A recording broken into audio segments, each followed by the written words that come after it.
नमस्कार श्रोताओं, कहानियों का गुलदस्ता में आपका स्वागत है।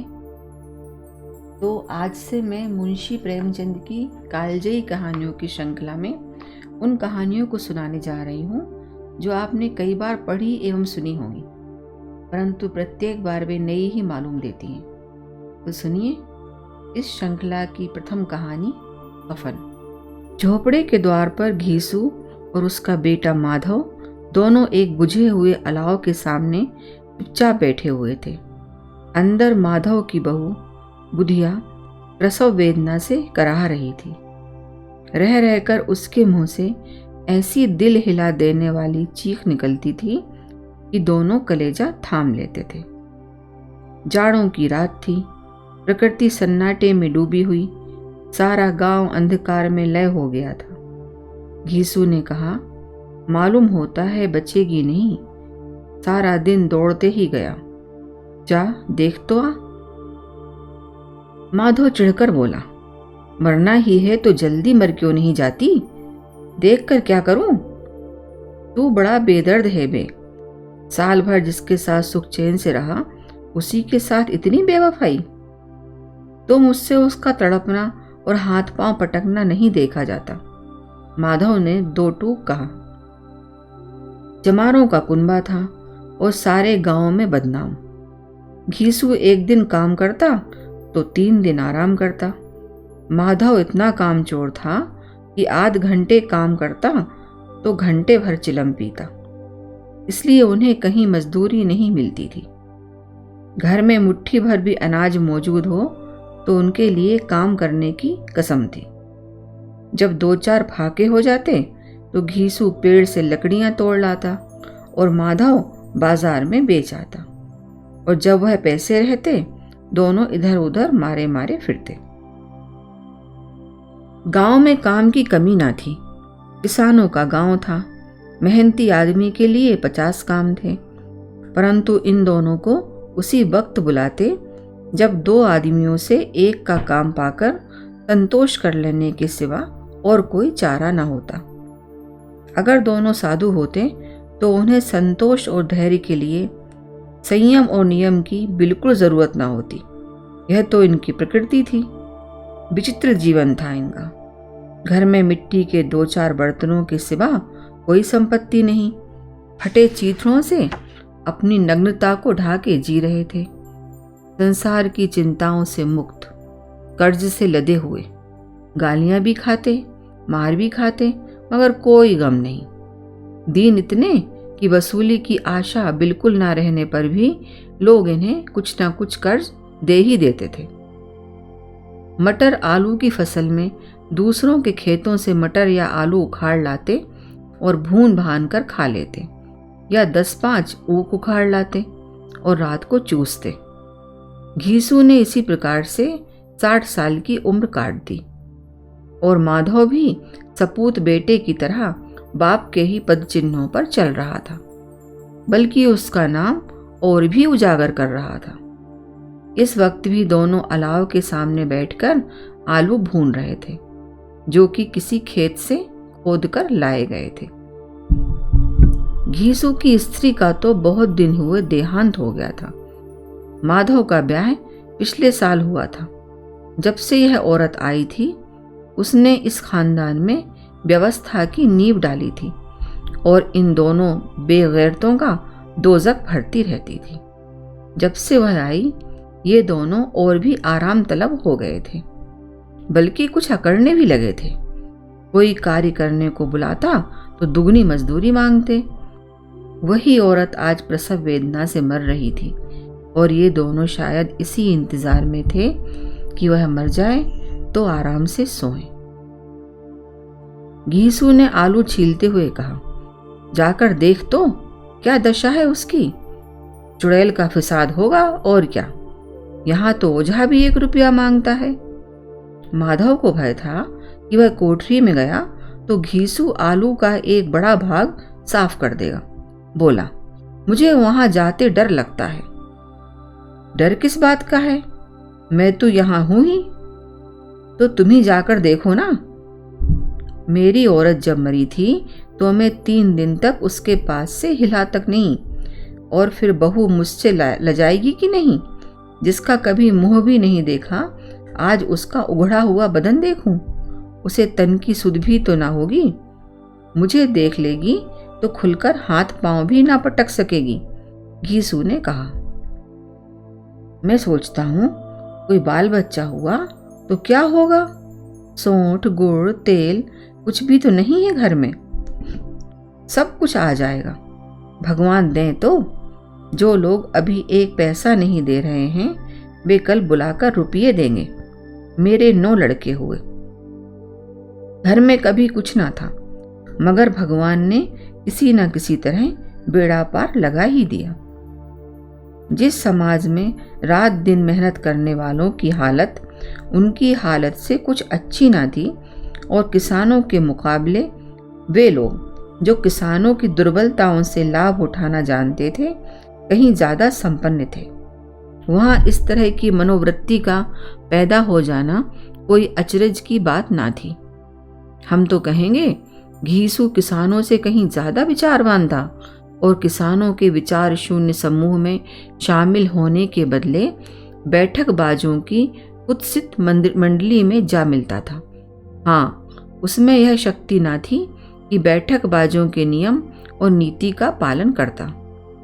इसलिए जहाँ उसकी मंडली के लोग गांव के सरगना और मुखिया बने हुए थे, उस पर सारा गांव उंगली उठाता था। फिर भी उसे यह तस्कीन तो थी कि अगर वह फटे हाल है तो कम से कम उसे किसानों की सी जान तोड़ मेहनत तो नहीं करनी पड़ती, और उसकी सरलता और निरीहता से दूसरे लोग बेजा फायदा तो नहीं उठाते। दोनों आलू निकाल निकाल कर खाने लगे। कल से कुछ नहीं खाया था। इतना सब्र ना था कि उन्हें ठंडा हो जाने दें। कई बार दोनों की जबानें जल गईं। छिल जाने पर आलू का बाहरी हिस्सा बहुत ज़्यादा गर्म ना मालूम होता, लेकिन दांतों के तले पड़ते ही अंदर का हिस्सा जबान, हलक और तालू जला देता था। और उस अंगारे को मुंह में रखने से ज़्यादा खैरियत इसी में थी कि वह अंदर पहुंच जाए। वहां उसे ठंडा करने के लिए काफ़ी सामान थे, इसलिए दोनों जल्द जल्द निकल जाते। हालांकि इस कोशिश में उनकी आंखों से आंसू निकल आते। घीसू को उस वक्त ठाकुर की बारात याद आई, जिसमें 20 साल पहले वह गया था। उस दावत में उसे जो तृप्ति मिली थी, वह उसके जीवन में एक याद रखने लायक बात थी, और आज भी उसकी याद ताज़ा थी। बोला, वह भोज नहीं भूलता। तब से फिर उस तरह का और भरपेट खाना नहीं मिला। लड़की वालों ने सबको भरपेट पूड़ियाँ खिलाई थीं, सबको, छोटे बड़े सबने पूड़ियाँ खाईं, और वो भी असली घी की। चटनी, रायता, 3 तरह के सूखे साग, एक रसेदार तरकारी, दही, मिठाई। अब क्या बताऊं कि उस भोज में क्या स्वाद मिला। कोई रोक टोक नहीं थी। जो चीज़ मांगो मांग लो, जितना चाहो खाओ। लोगों ने ऐसा खाया कि किसी से पानी ना पिया गया, मगर परोसने वाले थे कि पत्तल में गरम गरम गोल गोल सुबासित कचौड़ियाँ डाल देते थे।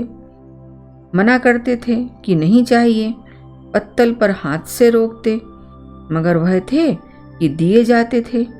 और जब सबने मुंह धो लिया तो पान इलायची भी मिली, मगर मुझे पान लेने की कहाँ सुध थी। खड़ा ना हुआ जाता था, चटपट अपने कंबल पर जाकर लेट गया। ऐसा दिल दरियाब था वह ठाकुर। माधव ने इन पदार्थों का मन ही मन मजा लेते हुए कहा, अब हमें कोई ऐसा भोज नहीं खिलाएगा। अब कोई क्या खिलाएगा, वह जमाना दूसरा था। अब तो सबको किफायत सूझती है। शादी ब्याह में मत खर्च करो, क्रियाकर्म में मत खर्च करो। पूछो, गरीबों का माल बटोर बटोर कर कहाँ रखोगे? बटोरने में तो कमी नहीं है, हाँ खर्च में किफायत सूझती है। तुमने 20 एक पूड़ियाँ तो खाई होंगी। 20 से ज्यादा खाई थी, मैं 50 खा जाता। 50 से कम मैंने भी ना खाई होंगी। अच्छा पट्टा था, तू तो मेरा आधा भी नहीं है। आलू खाकर दोनों ने पानी पिया और वहीं अलाव के सामने अपनी धोतियां उड़कर पांव पेट में डाले सो रहे, जैसे दो बड़े बड़े अजगर कुंडलियां मारे पड़े हों। और बुधिया अभी तक कराह रही थी। सवेरे माधव ने कोठरी में जाकर देखा, उसकी स्त्री ठंडी हो गई थी। उसके मुंह पर मक्खियां भिनक रही थीं। पथराई हुई आंखें ऊपर टंगी हुई थीं। सारी देह धूल से लथपथ हो रही थी। उसके पेट में बच्चा मर गया था। माधव भागा हुआ घीसू के पास आया। फिर दोनों जोर जोर से हाय हाय करने और छाती पीटने लगे। पड़ोस वालों ने यह रोना धोना सुना तो दौड़े हुए आए और पुरानी मर्यादा के अनुसार इन अभागों को सांत्वना देने लगे, मगर ज्यादा रोने पीटने का अवसर ना था। कफन की और लकड़ी की फिक्र करनी थी। घर में तो पैसा इस तरह गायब था जैसे चील के घोंसले से मांस। बाप बेटे रोते हुए गांव के जमींदार के पास गए। वह दोनों की सूरत से नफरत करते थे। कई बार इन्हें अपने हाथों से पीट चुके थे, चोरी करने के लिए, वादा कर काम पर न आने के लिए। पूछा, क्या है बे घिसुआ, रोता क्यों है? अब तो तू कहीं दिखलाई भी नहीं देता। मालूम होता है इस गांव में रहना नहीं चाहता। घीसू ने जमीन पर सिर रखकर आंखों से आंसू भरे हुए कहा, सरकार, बड़ी विपत्ति में हूं। माधव की घरवाली गुजर गई। रात भर तड़पती रही सरकार। हम दोनों उसके सिरहाने बैठे रहे। दवा दारू जो कुछ हो सका सब कुछ किया। वह हमें दगा दे गई। अब कोई एक रोटी देने वाला भी ना रहा। मालिक, तबाह हो गए। घर उजड़ गया। आपका गुलाम हूं। अब आपके सिवा कौन उसकी मिट्टी पार लगाएगा? हमारे हाथ में जो कुछ था वह सब तो दवा दारू में उठ गया। सरकार की ही दया होगी तो उसकी मिट्टी उठेगी। आपके सिवा किसके द्वार पर जाऊं? जमींदार साहब दयालु थे, मगर घीसू पर दया करना काले कंबल पर रंग चढ़ाना था। जी में तो आया, कह दें चल दूर हो यहां से, यूं तो बुलाने से भी नहीं आता। आज जब गरज पड़ी तो आकर खुशामद कर रहा है, हरामखोर कहीं का, बदमाश। लेकिन यह क्रोध या दंड का अवसर ना था। जी में कुढ़ते हुए 2 रुपये निकालकर फेंक दिए, मगर सांत्वना का एक शब्द भी मुंह से ना निकाला। उसकी तरफ ताका तक नहीं, जैसे सिर का बोझ उतारा हो। जब जमींदार साहब ने 2 रुपये दिए तो गांव के बनिए महाजनों को इनकार का साहस कैसे होता? घीसू जमींदार के नाम का ढिंडोरा भी पीट न जानता था। किसी ने 2 आने दिए, किसी ने 4 आने। 1 घंटे में घीसू के पास 5 रुपये की अच्छी खासी रकम हो गई। कहीं से अनाज मिल गया, कहीं से लकड़ी, और दोपहर को घीसू और माधव बाजार से कफन लाने चले। इधर लोग बांस वांस काटने लगे। गांव की नर्मदिल स्त्रियां आ आकर लाश देखती थीं और उसकी मिट्टी पर 2 बूंद आंसू गिराकर चली जाती थीं। बाजार में पहुंचकर घीसू बोला, लकड़ी तो उसे जलाने भर को मिल गई है, क्यों माधव? माधव बोला, हाँ लकड़ी तो बहुत है, अब कफन चाहिए। तो चलो कोई हल्का सा कफन ले लें। हाँ और क्या, लाश उठते उठते रात हो जाएगी। रात को कफन कौन देखता है? कैसा बुरा रिवाज है कि जिसे जीते जी तन ढकने को चीथड़ा भी ना मिले, उसे मरने पर नया कफन चाहिए। कफन लाश के साथ जल ही तो जाता है, और क्या रखा रहता है? यही 5 रुपये पहले मिलते तो कुछ दवा दारू कर लेते। दोनों एक दूसरे की मन की बात ताड़ रहे थे। बाजार में इधर उधर घूमते रहे। कभी इस बजाज की दुकान पर गए, कभी उसकी दुकान पर। तरह तरह के कपड़े, रेशमी और सूती देखे, मगर कुछ जचा नहीं। यहाँ तक कि शाम हो गई। तब दोनों ना जाने किस दैवी प्रेरणा से एक मधुशाला के सामने जा पहुंचे और जैसे किसी पूर्व निश्चित व्यवस्था से अंदर चले गए। वहां जरा देर तक दोनों असमंजस में खड़े रहे। फिर घीसू ने गद्दी के सामने जाकर कहा, साहू जी, एक बोतल हमें भी देना। उसके बाद कुछ चिखोना आया, तली हुई मछली आई और दोनों बरामदे में बैठकर शांतिपूर्वक पीने लगे। कई कुज्जियां ताबड़तोड़ पीने के बाद सरूर में आ गए। घीसू बोला, कफन लगाने से क्या मिलता? आखिर जल ही तो जाता, कुछ बहू के साथ तो न जाता। माधव आसमान की तरफ देखकर बोला, मानो देवताओं को अपनी निष्पापता का साक्षी बना रहा हो। दुनिया का दस्तूर है, नहीं तो लोग बामनों को हजारों रुपये क्यों दे देते हैं? कौन देखता है परलोक में मिलता है या नहीं? बड़े आदमियों के पास धन है तो फूकें, हमारे पास फूकने को क्या है? लेकिन लोगों को जवाब क्या दोगे? लोग पूछेंगे नहीं कफन कहाँ है? घीसू बोला, अबे कह देंगे कि रुपये कमर से खिसक गए, बहुत ढूंढा मिले नहीं। लोगों को विश्वास नहीं आएगा, लेकिन फिर वही रुपये देंगे। माधव भी हंसा इस अनपेक्षित सौभाग्य पर, बोला, बड़ी अच्छी थी बेचारी, मरी तो खूब खिला पिलाकर। आधी बोतल से ज्यादा उड़ गई। घीसू ने 2 सेर पूड़ियां मंगाई, चटनी, अचार, कलेजियां। शराब खाने के सामने ही दुकान थी। माधव लपक कर 2 पत्तलों में सारा सामान ले आया। पूरा 1.5 रुपया खर्च हो गया। सिर्फ थोड़े से पैसे बच रहे। दोनों इस वक्त शान से बैठे पूड़ियां खा रहे थे, जैसे जंगल में कोई शेर अपना शिकार उड़ा रहा हो। न जवाबदेही का खौफ था, न बदनामी की फिक्र। इन सब भावनाओं को उन्होंने बहुत पहले ही जीत लिया था। घीसू दार्शनिक भाव से बोला, हमारी आत्मा प्रसन्न हो रही है तो क्या उसे पुण्य ना होगा? माधव ने श्रद्धा से सिर झुकाकर तस्दीक की, जरूर से जरूर होगा। भगवान तुम अंतर्यामी हो, उसे बैकुंठ ले जाना। हम दोनों हृदय से आशीर्वाद दे रहे हैं। आज जो भोजन मिला वह कभी उम्र भर ना मिला था। एक क्षण के बाद मन में एक शंका जागी। बोला, क्यों दादा, हम लोग भी एक ना एक दिन वहां जाएंगे ही। घीसू ने इस सवाल का कुछ उत्तर ना दिया। वह परलोक की बातें सोचकर इस आनंद में बाधा ना डालना चाहता था। जो वहां हम लोगों से पूछे कि तुमने हमें कफन क्यों नहीं दिया, तो क्या कहेंगे? कहेंगे तुम्हारा सिर। पूछेगी तो जरूर, तू कैसे जानता है कि उसे कफन ना मिलेगा? तू मुझे ऐसा गधा समझता है? 60 साल के दुनिया में घास खोदता रहा हूं, उसको कफन मिलेगा और बहुत अच्छा मिलेगा। माधव को विश्वास ना आया। बोला, कौन देगा?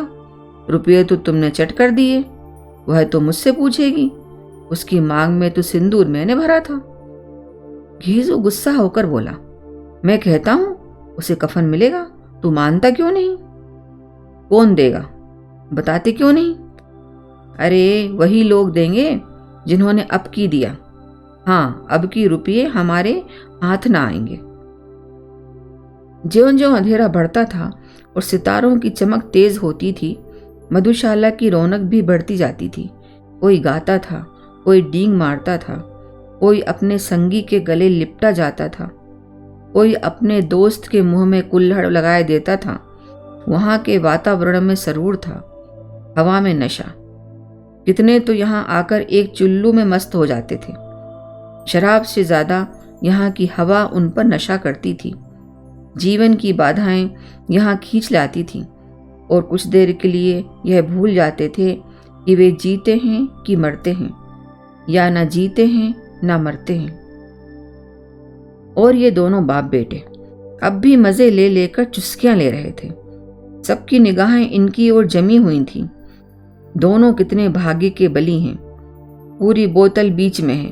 भरपेट खाकर माधव ने बची हुई पूड़ियों का पत्तल उठाकर एक भिखारी को दे दिया, जो खड़ा इनकी ओर भूखी आंखों से देख रहा था। और देने के गौरव, आनंद और उल्लास का अपने जीवन में पहली बार अनुभव किया। घीसू ने कहा, ले जा, खूब खा और आशीर्वाद दे। बीवी की कमाई है वह तो मर गई, मगर तेरा आशीर्वाद उसे जरूर पहुंचेगा। रोए रोए से आशीर्वाद दो, बड़ी गाढ़ी कमाई के पैसे हैं।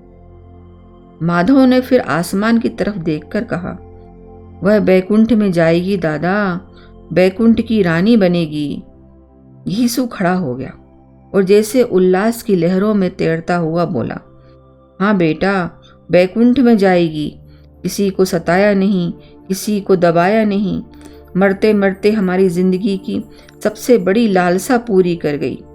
वह बैकुंठ में ना जाएगी तो क्या ये मोटे मोटे लोग जाएंगे जो गरीबों को दोनों हाथों से लूटते हैं और अपने पाप को धोने के लिए गंगा में नहाते हैं और मंदिरों में जल चढ़ाते हैं। श्रद्धालुता का यह रंग तुरंत ही बदल गया। अस्थिरता नशे की खासियत है। दुख और निराशा का दौरा हुआ। माधव बोला, मगर दादा, बेचारी ने जिंदगी में बड़ा दुख भोगा, कितना दुख झेलकर मरी। वह आंखों पर हाथ रखकर रोने लगा, चीखें मार मार कर। घीसू ने समझाया, क्यों रोता है बेटा, खुश हो कि वह माया जाल से मुक्त हो गई, जंजाल से छूट गई। बड़ी भाग्यवान थी जो इतनी जल्द माया मोह के बंधन तोड़ दिए। और दोनों खड़े होकर गाने लगे, ठगनी क्यों ने ना झमकावे ठगनी, अरे ठगनी क्यों ने ना झमकावे ठगनी। पियक्कड़ों की आंखें इनकी ओर लगी हुई थीं और वे दोनों अपने दिल में मस्त गाए जाते थे। फिर दोनों नाचने लगे, उछले भी, कूदे भी, गिरे भी, मटके भी, भाव भी बनाए, अभिनय भी किए और आखिर नशे से मदमस्त होकर वहीं गिर पड़े। तो श्रोताओं, कैसी लगी आज की कहानी? यदि पसंद आई हो तो चैनल को सब्सक्राइब करिए, शेयर करिए, लाइक करिए। धन्यवाद।